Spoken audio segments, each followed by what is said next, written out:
Yo guys, wasak everyone, Buds Velocity X at syempre bago po tayo mag-start in 3, 2, 1, let's go Pokemon! Okay guys, so for today's video, meron po tayong binili through online, o diba? Ang liit-liit lang na itong mga Lodi, oh. Yan.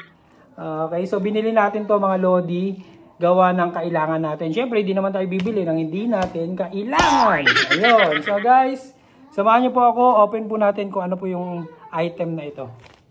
Okay, so let's go.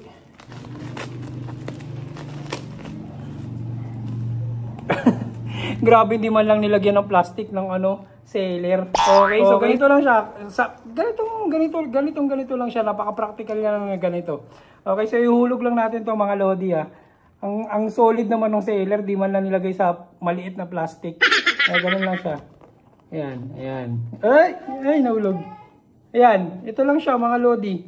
Wala nang laman. O, diba? So, ano nga po ba to mga Lodi? Okay, so ito. Ayan. Ayan, meron tayo na ito.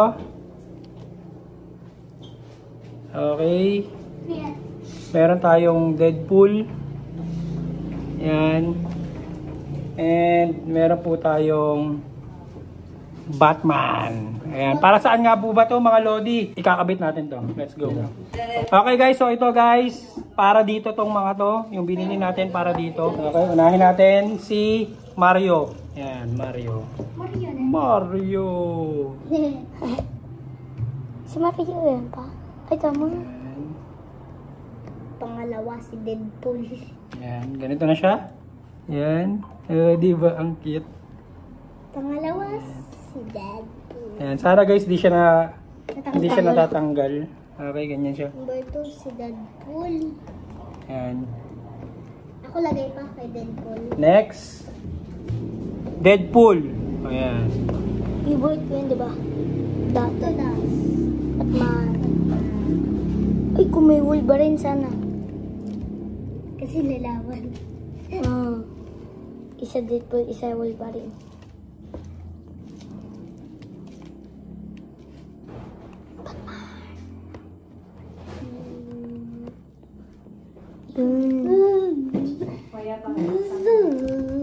Yan, ang ganda niya guys. Ay, ang ganda.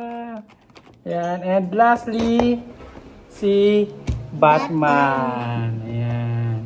Okay, so may nagkakabit. Maluwag siya guys sa isang controller. Medyo hindi siya masyadong nakapit. Gawa ng wala na kasing rubber yung dito niya talaga. Hindi katulad na itong bago na to na binili ni Julia na Deadpool. may rubber pa siya. Kaya medyo makapit yung ito na to. Ayan, so ganito siya guys. Oh, di ba? Ang ganda. Ganda, oh, ganda, ganda. Yan. So, ayan na. Nakabit na ni Mia yung Batman. Yan. So, ito na guys yung Batman natin. Batman! Ay, bilang pa. Parang itong dalawa yung eyes, tapos ito yung mouth sa baba. Yan. So, ito guys, total of 3. 3 na po yung controllers namin. Kasi yung isa binili ni Mama galing Manila. Yung isa daw binili ni Mama. Pawis na ako guys. Pati ba naman ako? Ayan. So yun guys, ito lang po yung item natin for today's video. And syempre guys, kung meron din po kayong mga controller katulad nito at kailangan nyo rin po ng mga rubber na ganito guys, syempre, mag-iwan po kayo ng comment sa comment section. Ayan, para ma-assist ko po kayo kung saan po nabibili itong mga to. And again guys, kung hindi pa po kayo naka-like, please like, subscribe, and syempre sa ating page, share, like, follow, and Buds Velocity X, peace out. Sana Clap.